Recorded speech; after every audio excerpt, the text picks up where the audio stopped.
Good morning to those of you out there on the West Coast. Good afternoon to those of you here on the East Coast with me. I'm excited to get started on a little bit of capture training. And so we'll be talking about understanding and uncovering the federal pain points that are out there. I appreciate you showing up early and on time. So I want to give a quick tip for those of you who do show up early and on time. The tip for you is, as you're looking to sit there and promote your company, really consider video, right? You don't have to do as much video as I do, but look around at my video, right? There's nothing special about it. I'm in my office. I got my whiteboard. I don't have any fancy plants or anything, right? That's all cool. People can have that, but we can also do just the minimal. As long as what you're saying is authentic and good, then that's what people really want. They don't overly pay attention to what's behind you. And so on LinkedIn in particular, if you post a video, and it could be a 30 or 60 second tip, or it could be a 30-minute webinar like I do. But if you post it out there and then, or record it and then put it up there, that kind of stuff gets traction. And you start doing more of that, and you're going to reach those potential buyers and customers and teammates you want to work with, because they will discover you. They will begin to know, like, and trust you before you even have a conversation with them, because they see what you're sharing. They like you, they like how you're sharing it, and they trust what you're saying. They begin to understand that you are a subject matter expert in your world. So make sure so that's my tip for you. Make sure you're starting to embrace video. You don't have to do anything special, right? It's like, I don't do anything special. I'm me, and I don't worry about anything but the content I'm delivering. And I know people want to get access to the content you are. All right, that was just a quick tip for those of you showing up early and on time. Start posting some video. Always make the video about your subject matter expertise, your core competency. Don't do other stuff. Don't talk about what I talk about. Don't talk about kitty cats or something. Talk about your area of expertise. People want to hear that. Okay, so we're going to get started here in just a second. I am feeling better. Thanks, Hillary. Gave you a shout out yesterday. It's good to see you in here. Gave you a big shout out yesterday. Really supportive of what we do, sharing the capability statements. So thanks for that. Okay. Let me switch over and we'll get rocking and rolling into today's live. Oh, one thing, do me a favor in the chat, just say, if you actually know this, tell me where you're coming in. Obviously, if you're coming in from YouTube or Twitter or Facebook, that's one thing. But in LinkedIn right now, we're actually displaying the content out there, I think, on our LinkedIn company page and on my page. So I'm just curious on where you're coming in from. I know that, for example, it looks like, Marvin, you're coming in from the GovCon Chamber website. Just let me know that. Okay, let me find my slides and we're off to the races.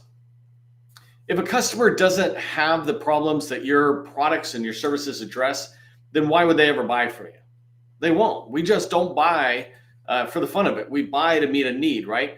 And uncovering pain points, what we're going to be talking about today, uncovering those pain points help you align their problems to your offerings. And when you align problems to offerings or your solution, right, you increase the likelihood they're going to buy from you. But first, they need to really understand their pains. And we're going to be talking about that in a minute. But this exercise of you asking and learning about the pain points a company has or a customer has, like a federal agency has, you understanding those pain points, that's all capture. That's what happens in capture. Business development is finding opportunities, but capture is about one opportunity and really shaping it. And part of shaping it is making sure your solution aligns not just to the requirements, but to the pain points that are around that requirement. And I'll talk more about that in a minute today.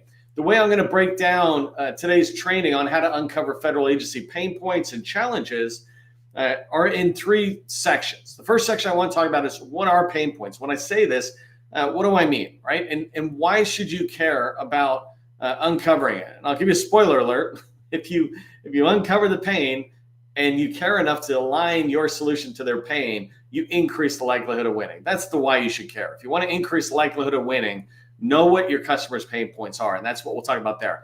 I'm going to give you some tips on how to identify pain points, how to do it in meetings and research. There's two ways I'll talk about today: learning about pain points through research.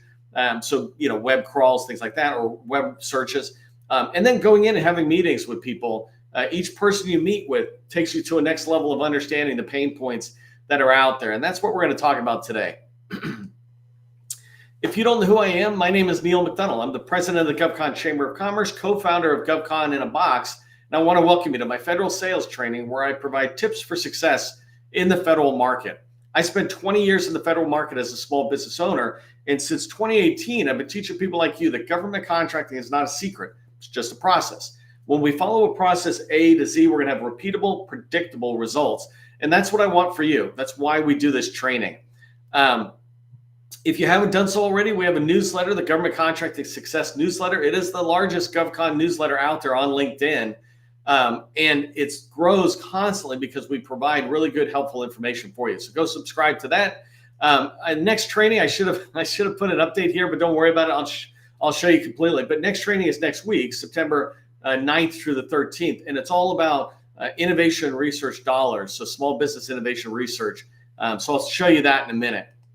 I did want to congratulate the companies that are in the 100 Club. So the 100 Club is something that we put a company into when they come on GovCon in a Box and make their company as visible as they can to the federal buyer. We call this Federal Visibility Score. And the Federal Visibility Score, we provide the guidance, but you do the work inside of the government's tools like SAM or DSBS, et cetera, right? And so these companies, 58 of them out of 360,000, are fully visible to a federal buyer. That means that the buyer is looking for a company like theirs, they're going to be able to come in and find them. Like Fomov Consulting, who came on yesterday. They do data center work. So when you look around at some of these other companies that are in here, I want you to come check them out, because if you're looking for teammates, they're the right companies. You can go to GovCon in a Box, by the way, and check out your visibility score. Okay, let's get started on today's training with what are pain points and why you should care.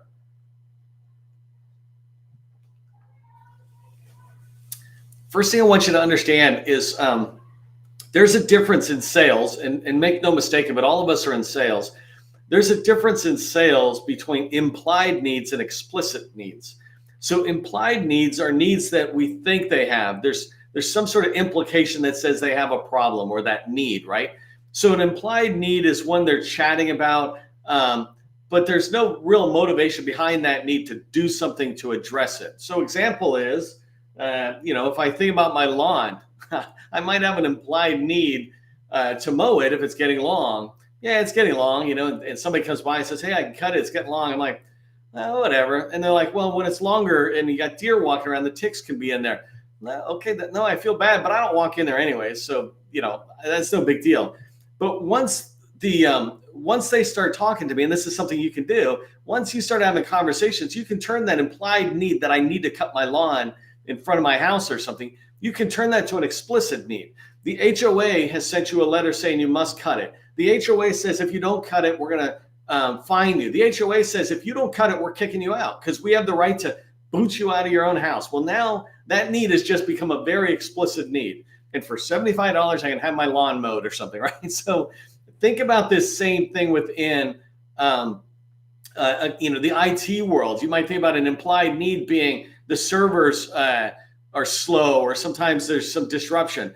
That's an implied need. An explicit need is when the boss sees that the servers are stopping them from doing the work. The servers go down, they can't do their job, or they're in a board meeting or in an agency. Like I used to work, one of my customers was the White House. We used to talk about this all the time, that you can have no downtime, zero downtime.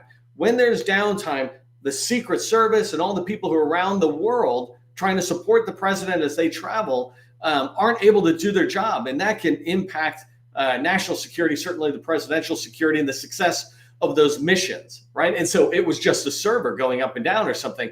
The implied need, we need to work on it. Explicit need is when you can tie things to it. And I'll come back and talk more about that. So certain pains or challenges, when you're thinking about them, they can be actual problems. Like I said, the server going up and down, right? That's an actual problem they're having. So that's a pain point. How big a pain point is how much what I like to say in sales is you have that pain and you drive a stick into it and you move it around until they say, ow, right? And it might be a little gruesome, but that stick is questioning. And we'll talk about that in the next slide.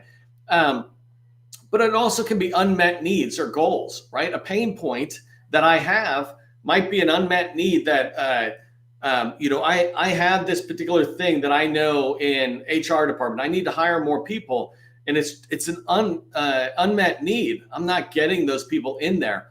I'm not able to hire up for my agency or for a teaming partner, right? They're not able to hire up as fast as they need to. Well, that's the pain point, and we need to get them to realize and even acknowledge that. But sometimes on the flip side, there's a goal that they have, so it's not an unmet need. Like something they absolutely have already tracked on, but maybe it's something on the wall that says, in the future, I want this. Well, that's a pain point as well, because they don't have that thing they want. I want a brand new truck. That's not a real unmet need. That's a goal. Well, how do I turn that goal into something that they really want? What would you do with that truck? And again, we'll talk more about how to explore that on the next slide. Another thing about pain points can be capabilities or capacities that they lack. If we're inside of, just sticking with IT theme today and servers, for example, well, maybe we've been doing servers in what they call data centers, which are on premise or in the buildings, and we need to go to the cloud, but I don't have any cloud engineers or people who understand what they're doing in the cloud, or we don't have the capabilities and skill set in-house to be able to take our IT systems from the building, the on-prem, up into the cloud, right? That's a different skill set. And so that's a capability that I might want. That's a pain point. If it's an unmet need or capability I lack, that's a challenge and a pain point to me from getting my mission accomplished as efficiently and effectively as I can. And then I also put capacity, and that goes back to capacity on people. Like I don't have enough people. Maybe I don't have enough servers, right? You could think about bandwidth, your own connection right now, right? Do you have a good enough pipe that if you did video like I do video, that you could stream while other people in your office are also streaming, or if you work from home, right? These things that are capacity, and that can be a pain point, right? A pain point is my Teams meeting is always flickering in and out. And the thing to keep in mind about this, when you're thinking about what are pain points, what are challenges, the reason you should care is that people only buy when they feel pain. When you're thinking about a business environment, I'm not talking about a candy bar when they walk by, because even that's kind of a pain. My stomach's like, but if I eat a lot before I go into the grocery store, maybe I don't have that pain. But in the business world, we do not buy without a pain that we see. And that's really an important thing to pay attention to. So how do you identify the pain points? I'm going to talk about how you can ask questions in a minute. So spin selling, we'll talk about that in a second. But one of the ways that you can identify pain points is just listen to the government. They talk about it in their documents that are coming out. I'll give you a whole bunch of examples on the next slide, but research on Google, research in a company's website, an agency's website, and they will tell you their pains. They will be very explicit about it. This is the pain we need. Not only is this a pain, but sometimes they'll talk about the solution too. This is what we need from industry. We need your ideas on how AI can help us accomplish our mission or things like that. And so if you just do some research, you'll be able to figure that out. The other great way and the best way to really understand the pain points of the people who are aligned with an opportunity you're trying to win. So it's one thing to do research and have a holistic view of pain points. It's another to have meetings with a very customer you're trying to sell to and uncover their pain points, right? You can feed into their pain points by doing research and then inserting that research into your discussions. But you want to get them to talk about implied needs that you can then turn into explicit needs. So how do you do that? How do you go from implied needs to explicit needs? So you can ask questions. In order to turn implied needs into explicit needs and really lock down on the pain points and challenges your customer has, you just need to ask questions. And the way I like to ask questions is following a model called spin selling. And spin selling stands for, or the spin part of spin selling stands for situational questions, problem questions, implication questions, and needs payoff questions. It should be a plural, needs, because there's more than one need they have at the end there. But the ones I really want to talk about in the middle, so situational questions, those are factual questions, like how much square footage do you have, or how much acreage do I need to do for lawn care, or how many users do I have if it's an IT solution type thing. Situational questions tend to be factual questions that can be researched offline. It's okay to ask one or two when you're in a meeting, but generally, if you're asking too many situational questions, it's a clear sign you didn't do your research. I like to ask situational questions, either one, because I don't know it and I couldn't find it, or two, because I want to tactically get them to start going down a path and I can just guide them. Hey, one quick thing I needed to ask, how many users do you have or something? So that's situational questions. Need payoff or needs payoff questions. These are questions about the solution, right? So if I got you a new car that had great brakes, would you feel like your kids are safer or something? Like there's a whole example that goes into this, but needs payoff is when you start aligning your solution to their problem by asking questions. How would it help you if I gave you a solution like this? That's also part of sales and capture, but that's not part of today's training. Problem questions and implications are where you uncover the pain.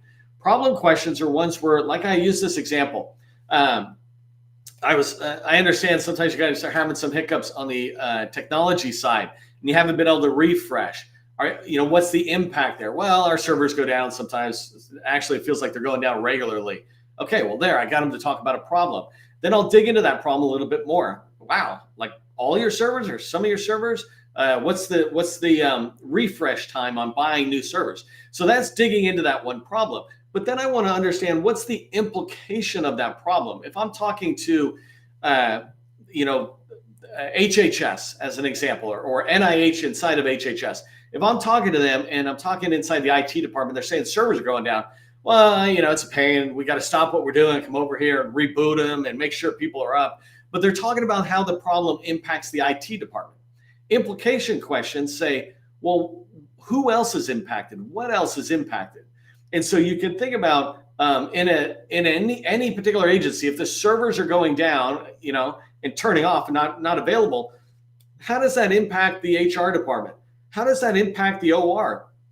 How are patients coming into the VA or into HHS medical centers? How are people coming in being served if your servers are down? Oh, they're not, man. We just hear from the HR department. We hear from the hospitals, whatever it is. Like you can see the thread. We hear from these people and they're complaining. Well, why are they complaining? So if you think about the VA, and the VA has these hospitals that have servers in them, or on the cloud, if the servers and the technology goes down, how does that impact patient care? Forget about the servers. That was a tiny, tiny problem compared to this bigger problem of veterans not being served. That implication of this one problem you uncovered. That literally is jab a stick in there and spinning around the server problem helps you uncover these bigger problems. So anyways, you want to go in when you're having meetings and ask questions, problem questions that kind of uncover it, and implication questions.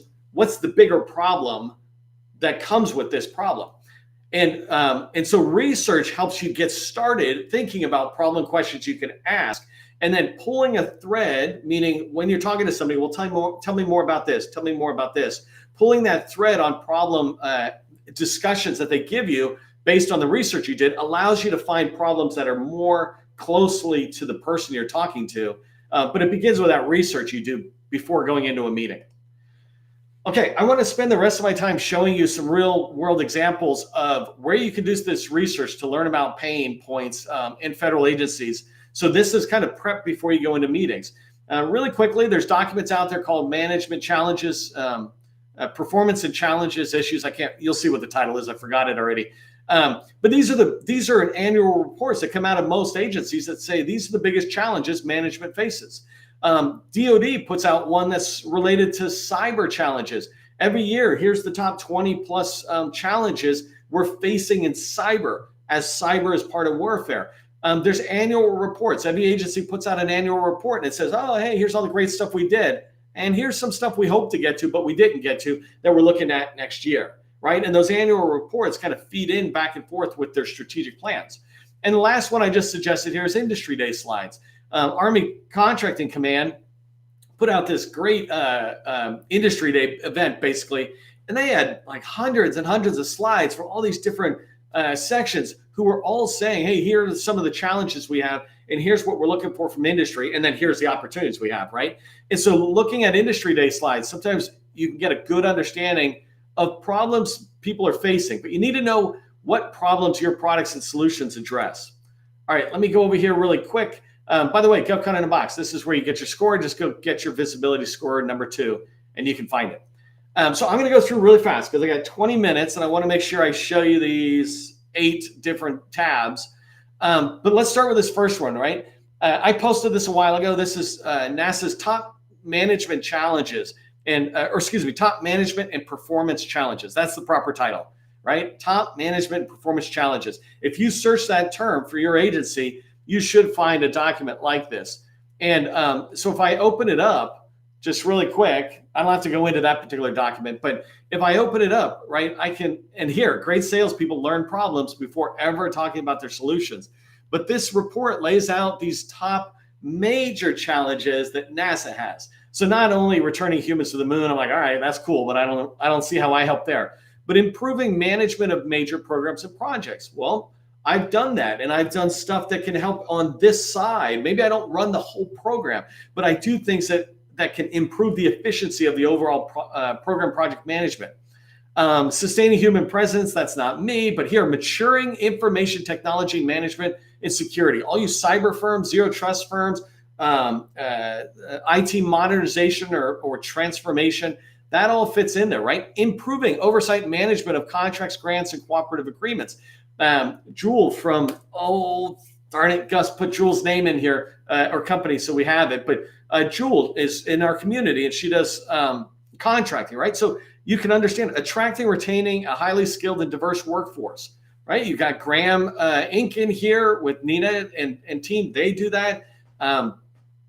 Sea Hill Consulting does that. Many others. I don't mean to leave people out, but a lot of companies do that. So we see that challenge. Well, now you can go into the document and explore the challenge more deeply. And then when you go in to have a conversation with the customer, you're basing it off of, hey, I was looking at challenge number 6, attracting and retaining a highly skilled and diverse workforce. First off, my language is going to match their challenges. Second, I'm going to have problem questions that are around that. Okay, let's look at another one. So this is the one I was talking about. And this is a different, oh no, this is not the one I was talking about. This is a different one. And let me just show you really quick. So the Army Sustainment Command, or hold on one second. I can't be expected to know everything by memory. So the Army Sustainment is a major part of higher headquarters. That's not, but that's not important right now. What's important is they put out this magazine. You need to go find it and download it, and you come to my site and get it, or maybe somebody will drop it into the chat. But inside here, this particular one, they're talking about data-driven sustainment. And if that's your world, and you start looking at data modernization for HR professionals, imagine if you're an HR professional or your data modernization, right? And you're able to come in. Here's, they're talking about artificial general intelligence in 5 not so easy steps. Well, what is that? How do I get in and talk about it? And same thing up here, data-centric sustainment will turn challenges into opportunities. This allows me to go see what their challenges are and how they describe their opportunities. So that's so one was a report. This one's a magazine. This one here. So a couple of more of these are the same kind of thread, right? Major management and performance challenges facing DHS, right? So let me come down for a second. Come down. Here we go. So if I come here, I can look at some of their major challenges, right? U.S. borders and approaches. Maybe that's not really me, but I'm an IT or cyber company. Secure cyberspace in the critical infrastructure. I'm like, all right, let me go figure out what that means. They're looking for efficiency and accountability in that activity, right? Let me see if there's any. Okay, so right here, remember I was talking about companies that do workforce development or full life cycle hiring, employee onboarding. Right here, DHS Workforce is strengthening the department. Understanding what challenges they have before we go in is important. And I can see how it aligns in the appendix towards those strategic plans I mentioned.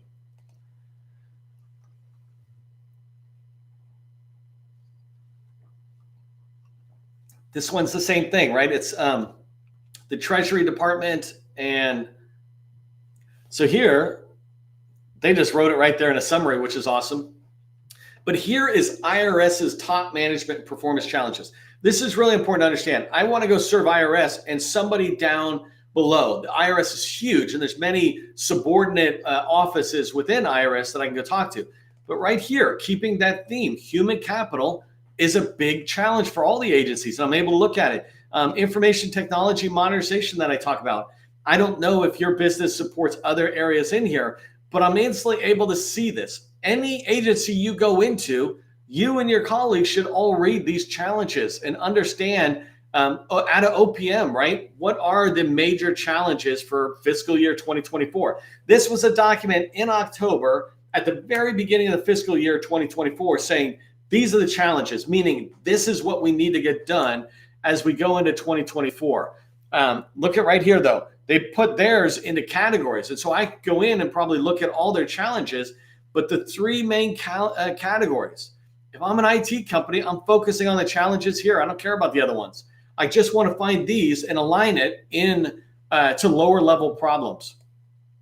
Here's another one. It's a similar thing. You're seeing this, but I just want to keep letting you see it in different ways.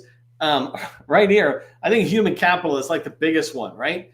GPO continues to face challenges with recruitment and retention.